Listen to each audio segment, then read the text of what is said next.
Elijah didn't say a word, but he acted. And when he saw that, he arose and went for his life.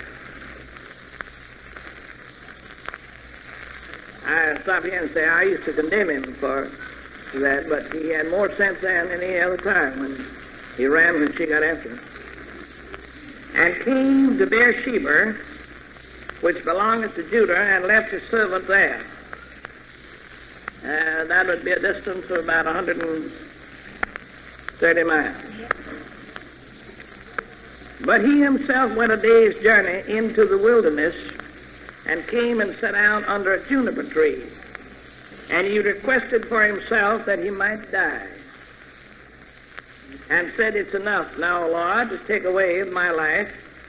I am not better than my fathers." As he lay and slept under a juniper tree, behold, then an angel touched him and said unto him, "Arise and eat." And he looked, and behold, there was a cake baken on the coals, and a cruse of water at his head. And he did eat and drink, and laid him down again. And the angel of the Lord came again the second time, and touched him, and said, "Arise and eat, because the journey is too great for thee." And he rose and did eat and drink, and went in the strength of that meat 40 days and 40 nights unto Horeb, the mount of God. And he came thither unto a cave, and lodged there. And behold, the word of the Lord came to him, and he said unto him, "What doest thou here, Elijah?"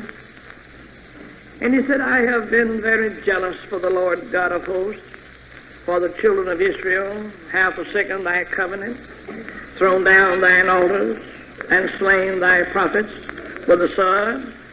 And I am the only fundamentalist left, and I, even I, only am left, and they seek my life to take it away."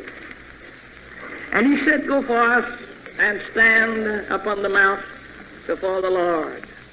And behold, the Lord passed by, and a great and strong wind rent the mountains, and brake in pieces the rocks before the Lord. But the Lord was not in the wind. And after the wind, an earthquake. But the Lord was not in the earthquake. And after the earthquake, a fire. But the Lord was not in the fire. And after the fire, a still small voice. And it was so, when Elijah heard it, that he wrapped his face in his mantle and went out, and stood in the entering of the cave. And behold, there came a voice unto him, and said, "What doest thou here, Elijah?" And he said, "I have been very jealous for the Lord God of hosts, because the children of Israel have forsaken thy covenant, thrown down thine altars, slain thy prophets with a sword, and I, even I, only am left, and they seek my life to take it away." And the Lord said unto him, "Go, return on thy way to the wilderness of Damascus." It be about 350 miles. "And when thou comest, anoint Hazael to be king over Syria. And Jehu, the son of Nimshi, shalt thou anoint to be king over Israel. And Elisha, the son of Shaphat, of Abel Meholah, shalt thou anoint to be prophet in thy room. And it shall come to pass that him that escapeth the sword of Hazael shall Jehu slay, and him that escapeth from the sword of Jehu shall Elisha slay. Yet I have left me 7,000 in Israel, all the knees which have not bowed unto Baal, and every mouth which hath not kissed him." There were 6,999 more that Elijah didn't know anything about. I want to talk to you a little while on that. Move this thing out of the way. This one has enough gas anyhow.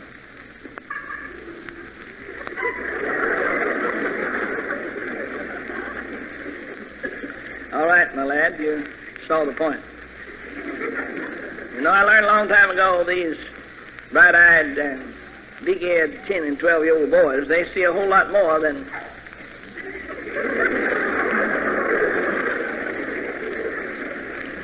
You see, the older men, they look like they listen to me. No, they think about what they're going to do tomorrow. I didn't say all of them, I said...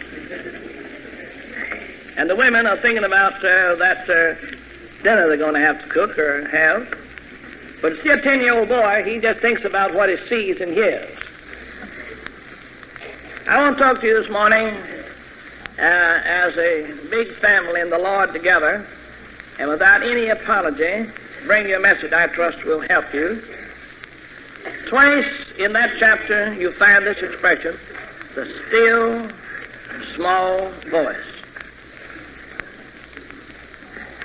I used to condemn old Elijah for running away after Mount Carmel, but when I see him, I'm going to apologize to him.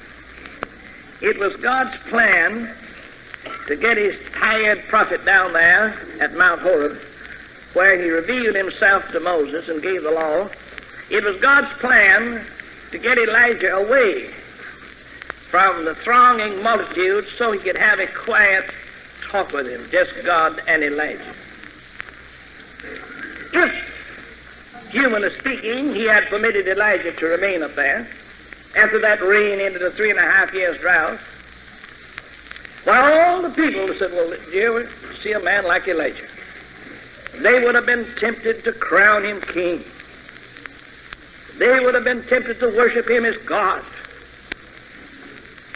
Therefore the Lord said, I'll take my prophet, and I'll take him down here in a desert place where nobody but Elijah and I, and we'll have a little talk together. And when he went into that cave, there came a strong wind, literally a terrific storm, until it broke the rocks of the mountains and hurled them from their bases. But God was not in that storm. And then there came a terrible earthquake that shook the earth to its deepest foundations. But God was not in the earthquake. Then there came a devouring fire that consumed and melted everything. But God was not in the fire. Elijah had seen the storm, the fire, all of these terrible phenomena yonder at Mount Carmel. The same God, but a different manner of approaching his servant. No less was he real in that still small voice than when he split the skies on Mount Carmel and floods of flame came down and consumed that bleeding sacrifice and burned up the wood and the stones and licked up the water in the trenches. And so oftentimes we say, I want a Mount Carmel experience. I've come to want a Mount Horeb experience. That's the privilege of every child of God. Then after some great experience, maybe a great sorrow, maybe a disaster, financial disaster, maybe a wreck of health or home, then comes a still small voice. Now, God could not or would not speak to Elijah on Mount Carmel in the still small voice. He had to separate him. So therefore that was God's plan. You heard it, I preached it. We've condemned the old man for running away, that he showed cowardice. No, that was God's plan to get him away, that he might talk to him. You meet with defeat. You meet with disappointment. Well, as somebody said, disappointment is his appointment. Oh, when will we learn? Not in the storm, not in the earthquakes, not in the fires, but in a still small voice. No less real than fires and storms and earthquakes. Go and stand in the entrance of the cave doest thou here, Elijah? He was not condemning his servant. He said, I want to have a little conference with you, just you and I. Oh, Elijah says, they've killed everybody except me. You know, it's a disease, oftentimes of some old people, and sometimes young ones. Everybody's gone wrong except me. Like the mother who saw, the Irish mother saw an army marching across the bridge, and, you know, they said, get out a step so they won't make the bridge swing. And she looked at that army. Her boy was in it. Said, every soldier in that army is out of step except my boy.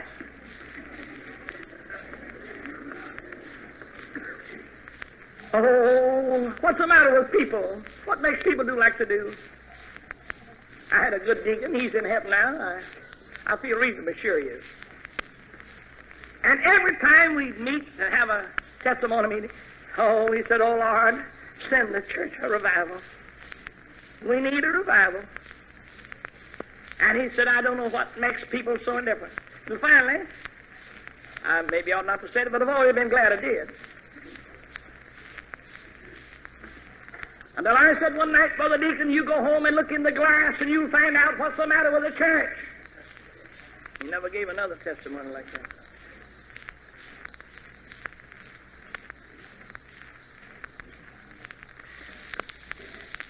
I had dinner the day with some fundamentalists. There's all kinds of fundamentalists, 57 varieties. They're very orthodox in letter and heterodox in spirit. And he was talking about how there's no chance for revival. Says it's not the age of revival. Says all we can do is just to feed the sheep and to call out the call. And several at the table, finally I said, I'll tell you what the sheep need. They need feeding and they need sharing.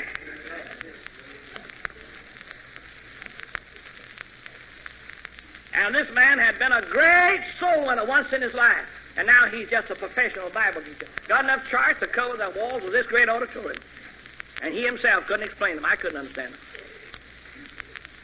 He's got God fixed in his plan. He's not fixing himself in God's plan. Why, one of them come in and hold a Bible conference church, there'd be a lot of people glass-eyed inside of 10 days.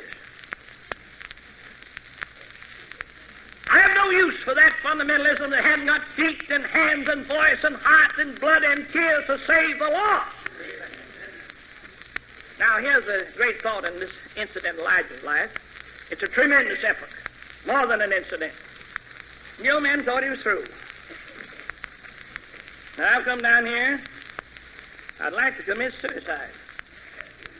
I want to die. And the joke was that the old man never did die. Said, I'm through, I'm finished. And they said, what's become of Elijah? Oh, he's through. Yeah. He's finished. Why, a preacher passing through Fort Worth the other day called up. He said, is it true that Dr. Norris dropped dead? And I happened to answer the phone.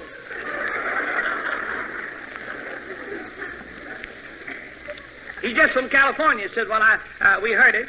Well, I said, it's been greatly exaggerated. The devil and some preachers have had me dead for about 30 or 40 years. Yeah. Now I want to give you a little heart-to-heart talk this morning without any apology in the world. I've been reading the lives of great preachers who've made history.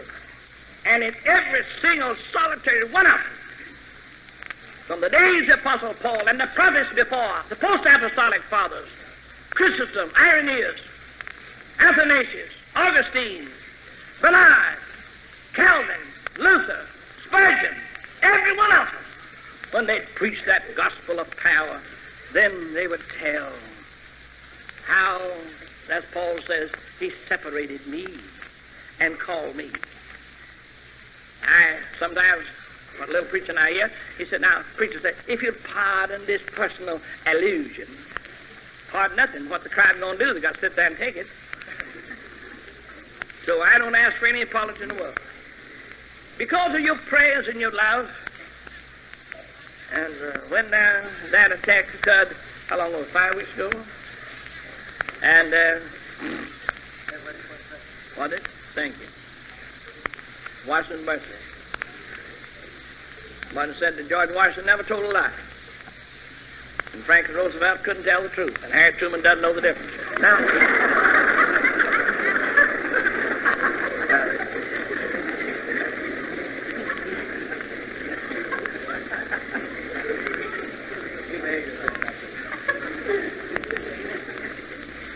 I'm good enough to lay that on Willard Cook. Now, had no connection with my sermon, just happened to think of Washington's birthday. After it's over, the doctors told me how serious it was. I said, I knew that. Without any warning, I had felt for some time that something like that might happen, but what you going to do? I was in a plane not long ago, and I smelled smoke, and I thought the fellows were smoking, and I said, that's not tobacco smoke. And I saw the pilot come running through with one of those squirt guns or extinguisher, thank you. And I was by the extinguisher, too, when he went running through. We was up there 7,000 or 8,000 feet. Somebody said, well, what did you do? You think I was going to be fool enough to jump out? The women fainted, and I felt like it. There was a shortage back there somewhere in the baggage. And it hadn't been shot in a long time after that plane burned up over there. And I thought, what would a man do? Thing called a fire. You just stay on it. That's all you do. And just say, well, I'm glad I got a through ticket. I talked last night with a man that thinks a great deal of Beecham, and we both do, and the great industrialist. Talked last night how they had nearly $100 million in government bonds and a whole lot of other millions, and made two poor fellows feel very poor. But we talked till midnight, and we talked about the going home of the soul. He brought it up. He called me by a given name. I called him by his nickname. He said, Frank, I've often thought of the translation of the soul when it leaves this body. And he wanted me to tell him. And there we talked, and I kept thinking, well, I've got to preach tomorrow. And it was 1 o'clock before I get away. Oh, I don't care who the man is, how humble, how rich, how high, how low. He thinks often of leaving this life, then what? The other day, a woman called me, not a member of my church, says, my husband is dying and calling for you. I went out. I saw the death was on him. He was nervous and anxious and rolling his head. His eyes were set. And he says, I want you to pray for me. I'm not ready. He said, if I should die, my soul would drop into hell. And in less than 2 hours, he went out. He has a good deal of this world's goods left. Then I said, who shall these things be? A man that had lived most of his time, not ready for eternity, and he went out. Now, beloved, we're in a terrible storm in the world today. Just well face it, the foundations of civilization are gone. I've tried to warn you through these years. Some of you thought I was crazy, but you don't now. I do not know what's going to happen. I don't know anybody else that does know, but I got a book here that knows, and I have a God that knows. He knows what's going to take place. And it may be the beginning of the end of it over yonder in Palestine, that land that Zechariah said, I'll make a cup of trembling to all the nations round about. The United Nations don't know what to do with it. America doesn't know what to do with it. Great Britain's made a mess of it. Who knows? But that God is moving to bring the whole world, the nations, down to the valley of Jehoshaphat, the place of judgment, as Joel says. There will I sit to judge the nations. And as Zephaniah said, they'll pour out their blood like dust. I know it isn't pleasant. You don't want to think about it. Your boys, listen. Something's happened yonder. We wouldn't be appropriating billions and billions and billions. And the Republicans are doing it. Democrats are falling in their wake. The most serious hour of human history. And I believe it will be the most glorious hour. I somehow or another have a deep down feeling something's going to happen while you and I are here.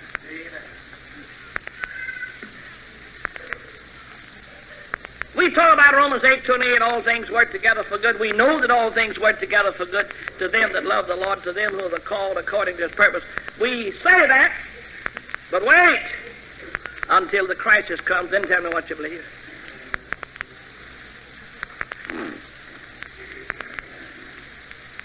I had an experience, I don't magnify it, but 3 days and nights, when they took me to the hospital, they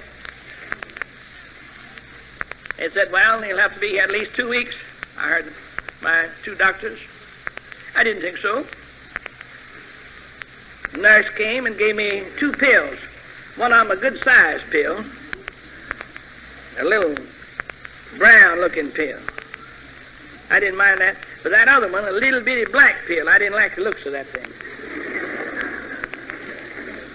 Because I'd already taken one, and I felt sort of groggy. I said to her, I said, what is that little one?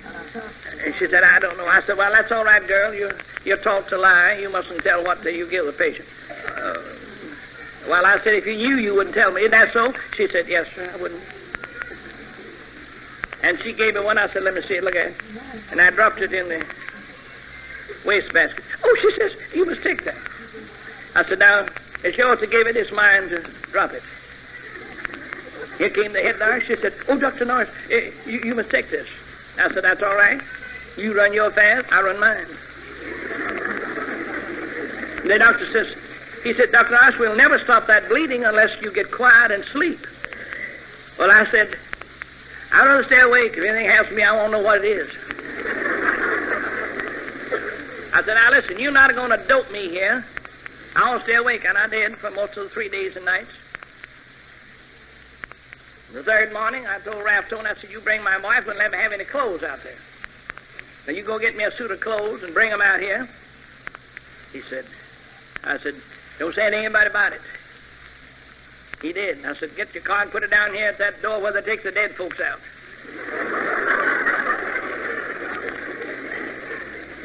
I got up out for the week. I'd lost between 2 and 3 quarts of blood. He dressed me, and we got up and put on the hat and pulled it down. We got down near the end of the hall. Nurse came, oh, Dr. Norris, what? I said, goodbye. Well, she says, you can't do this. You got to sign out. I said, you sign out for me. Oh, she said, I'll have to report this. I said, I don't care if you report to the police department as far as I'm concerned. Now, come on, Ralph.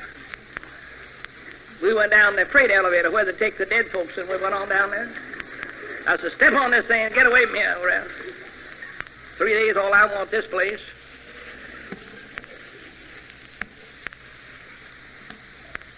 And here they came. Doctor, he came out there and I was gone. Now, that's all right for a little pleasantry, but here's what I did. They all said, I had the best physicians. A lot of my friends came who I didn't send for, doctors, and they made very careful diagnosis and said it was the finest thing in the world ever happened to you. If that hemorrhage hadn't come on the outside, I wouldn't be standing here today. And one of the great surgeons of that country said, you know, that's going to lengthen your life.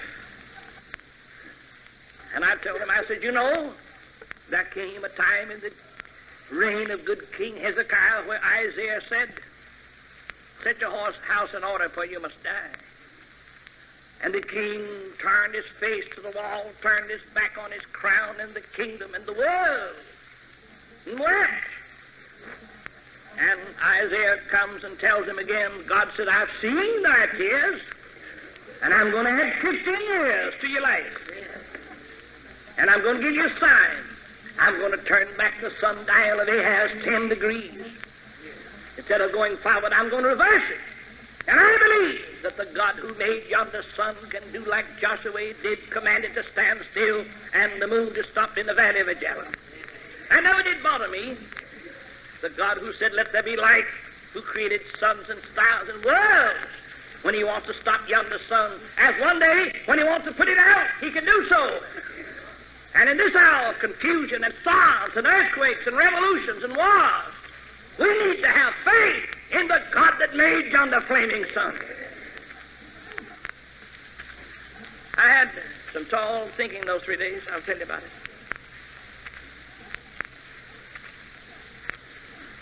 Head nurse came, says, you never ring your bell. Says, anything we want? I says, I want you to stay out of here.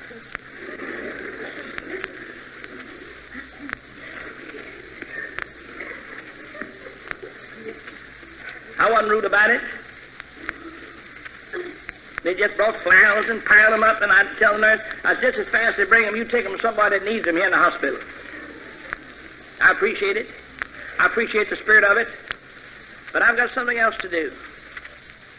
And Brother Williams, as I lay there in that bed, just as sure as I'm looking you in the face,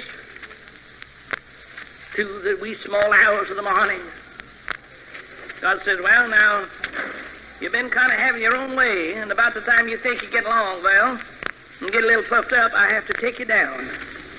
I'll confess it, you won't, some of you, but I will. But I've got down here, I want to talk to you.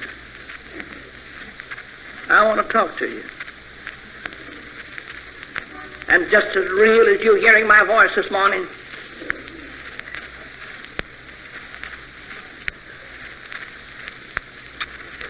I don't have to explain the phenomenon.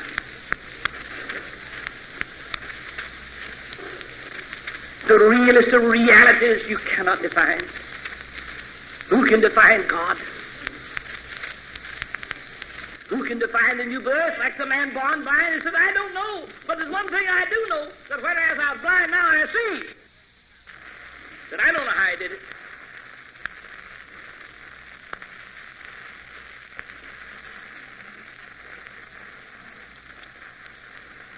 As I'll tell you tonight, I believe profoundly that the nations of the earth are weighed in the balances in God's writing on the walls of time. And I believe in Joel's prophecy that Peter quoted on the day of Pentecost, and it shall come to pass in the last days, saith God, I will pour out my spirit upon all flesh. Your young men shall prophesy, and your old men who think they're through, they'll have great visions, and they can make the greatest soul winners in the world. And upon my handmaidens, upon my servants, I will pour out my spirit, says God. And I'll show wonders in the heavens above, signs upon the earth beneath. Yonder sun will be turned to blackness, and yonder moon will drip with blood before the notable day of the Lord shall come. And then the text of it all, as that time approaches and that time comes, here's the message Peter says for them on the day of Pentecost. Whosoever. I'm glad he didn't say Bill Williams. I'm glad he didn't say Frank Norris, because I've got half a dozen kinfolks with that name. I'd wonder which one of us does it mean. But when he said whosoever, that goes down to the deepest depths of sin. Whosoever, that reaches out to the broadest, boundless universe of humanity. Whosoever, that lifts him to the highest heights of glory. Whosoever, call it. Whosoever's a rich man. Whosoever holds out. Whosoever, call it, call it, call it. On the name of the Lord shall be saved. God grant that every one of you may call on him. I pray you as Christians with myself, let's re-examine. Do I hear that voice? My prayer is, and may I stop here and say, as never before, I want to know what God's plan is for me. I used to hear, here's my plan, Lord. I wish you'd get in here and help me work it out. Like the Kings, Abraham Lincoln, the dark days of the Civil War, and says, Mr. Lincoln, do you think that God's on our side? He says, I'm not concerned about that. But I'm tremendously concerned as to whether we're on God's side. There's quite a difference. I want to read my article in last week's Fundamentalists on Spurgeon and some of his deacons and committees. God bless the good deacons.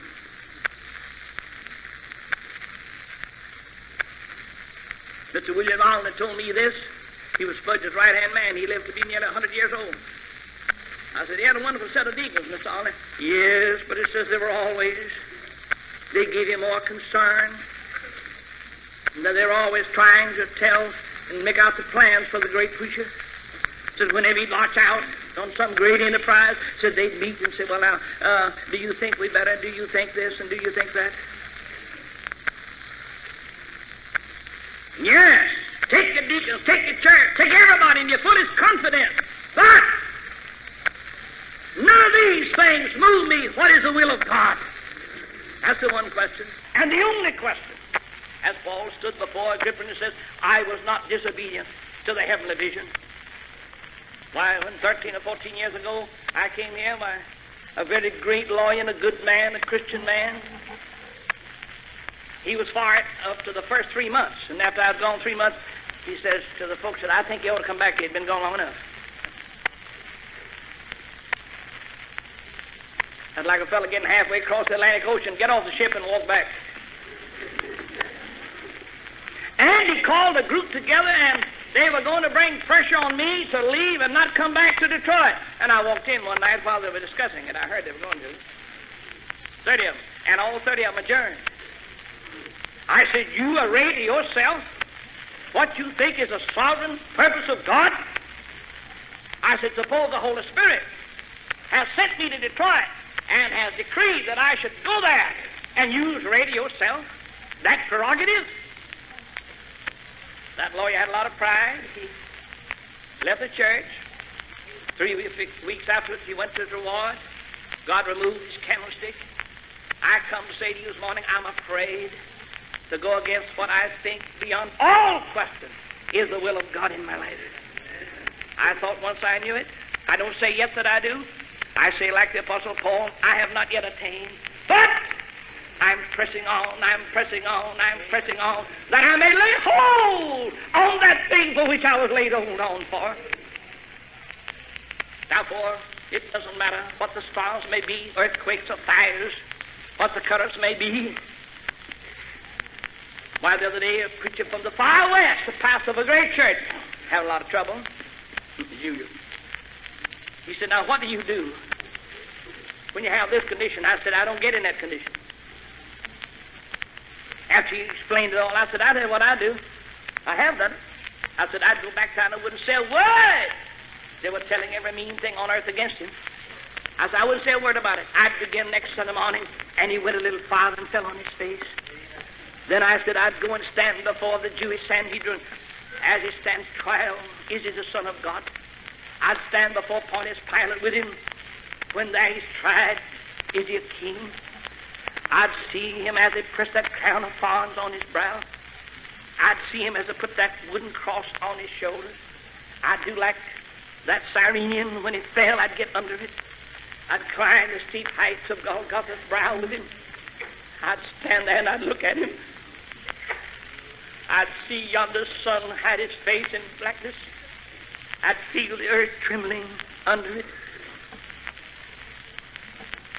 And then when I'd hear him cry, Eloi, Eloi, lama sabachthani, I'd wonder. I'd hear that penitent thief say, Lord, remember me. I'd hear that Roman centurion, the executioner, when the light came out, truly, this was the Son of God. I'd go with Joseph and Nicodemus when they take their cross and they lay it gently on the ground and pull out the nails from his hands and feet and take that lifeless body covered with blood and sweat and dust and they go and they bathe it and they embalm it and wrap it with 10 or 12 yards of pure linen with spices and aloes, and they bear it tenderly to Joseph's new-made tomb. And I'd go there and sit with Mary while it was yet early.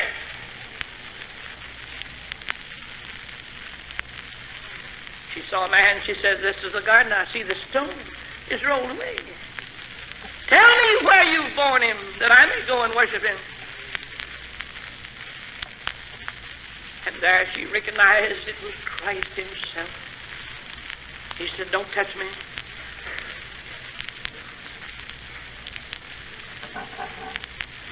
And I said, go in that little room where the door was shut and locked for fear of the Jews when Jesus came and stood in the midst of them and said, peace be unto you. Behold my hands and my side. And he said, when the disciples saw it, they were glad. Why? because they saw the infallible proofs that it risen from the dead. And he says, peace be unto you. Then he said, as my Father has sent me, even so send I you. And he breathed on them and said, receive ye the Holy Ghost. I said to this troubled preacher, go and preach a series of sermons on that. And I said, the same divine power that wrought in that silent tomb and raised him from the dead on the first day of the week and set him at the right hand of God, far above all power and principality and might and dominion, and put all things under his feet, and has given him head over all things to the church. I said, that same God will be with you. What doest thou here, Elijah? He said, Lord, my work's through. Oh, no. He said, you've got a greater work. And he did. And you read that, you'll find he didn't walk back. It took him 40 days and nights to one part of the journey, but he went on the wings of the wind. He said, I want you to do 3 great jobs. I want you to anoint your successor. I want you to anoint the king of Syria, Hazael, and I want you to anoint the king of Samaria, Jehu. And see, the old man said, you want me to go back up there? He said, I'll go with you. And then he said, I've got something else for you. Oh, what are we going to learn? That for every Elijah there's an Elisha. For every Moses there's a Joshua. I've had some dear sisters, 1 or 2 brothers, in the years gone by. Oh, what would happen in the first church if Dr. Norris had died? Well, I said, in the first place, I ain't dead. That's the first place. Oh, one the other day said, I don't know what in the world would happen to the seminary if you used to die. Well, I see, you think I'm going to die soon? I said, if God laid the foundation of it and raised it up to this mighty force, he'll continue and finish it till the day of redemption. Where is your God? So when there's our young group of seminary preachers with old Elijah and Elisha, and God told this crowd of preachers, there's 50 of them, he said, you keep your eye on Elisha, something's going to happen. And so they followed him, went to Gilgal, went to Bethel. When they came to the Jordan River, Elisha took that man and smote it, and he and Elisha went over dry shod. And Elijah says, what shall I do for you? Oh, said Elisha, give me a double portion of your spirit for a very hard thing. But is anything too hard for God? Well, he said, if you'll see me when I leave you, said, I will. And while they were yet talking, there came down the pathless skies the flaming chariot of God. And it came and touched the ark and said to Elijah, step on board. And for the time his foot left the ark until it touched the flaming chariot of God, death was swallowed up in victory. A marvelous prophecy how when the trump of God shall sound, we which are alive shall not see death, but in a moment, in the twinkle of an eye, we shall be changed. And like Elijah went sweeping through the skies in the flaming chariot of God, so will the people of God go sweeping. Marvelous prophecy. And just as certain as we're here today, that's what's going to happen. I believe it. Oh, then when Elisha came back, where is the God of Elijah? He lives. He changes not. There's no shadow of turning or variableness of him. He's the same yesterday, today, and forever. It matters not what happens behind the iron curtain. God knows what's behind that curtain. When he gets ready, he'll strip it, he'll smite it. He'll put hooks in the jaws of that crowd of wicked men. He'll lead them to destruction as he overthrew the hosts of Sennacherib, 185,000. The earth will be covered with their slain. Then shall the Lord reign in triumph and power and glory. I want to get somebody ready to go with me. And I'm going to give, I believe, Beach and I told yesterday, I want to go throughout the country. You know, interesting things happening now. Daily papers used to malign me, and 4 of the leading daily papers now in the South have come out and published editorial retraction and apology, and then went on and gave a history of my life. And when I read it, I told my wife, I said, I didn't know I was that respectable before.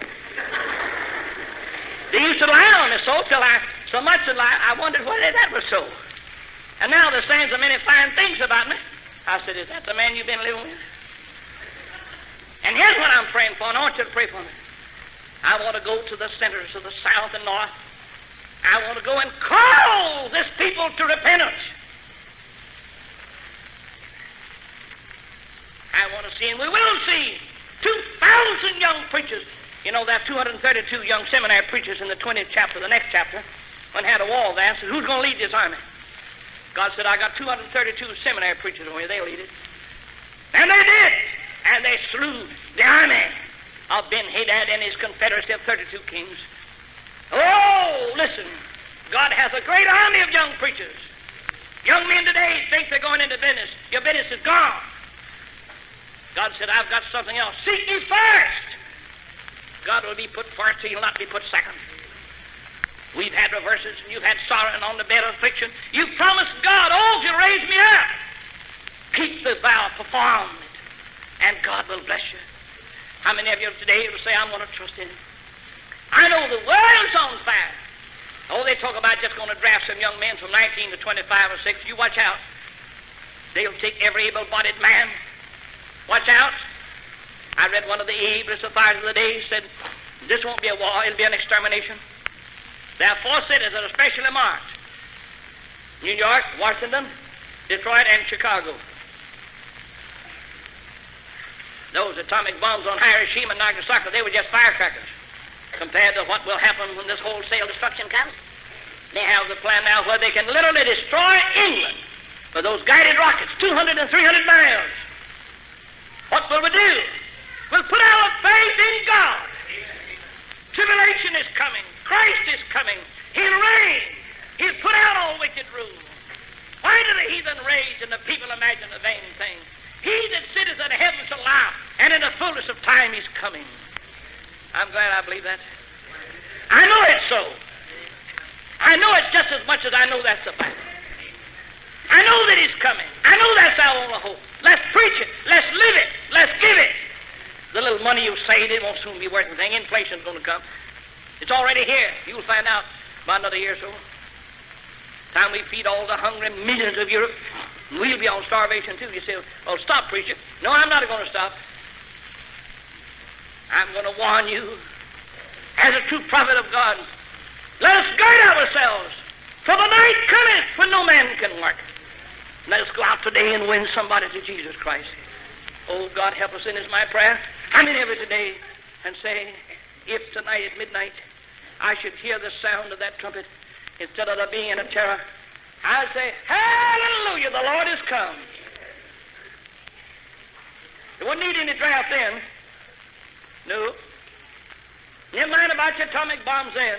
No. Never mind about 100,000 planes then. No. We'll all go up in our own flaming plane, and there won't be any danger of falling down either. We'll land in his presence. How many of you say, I believe that? Do you? All right, will you stand to your feet?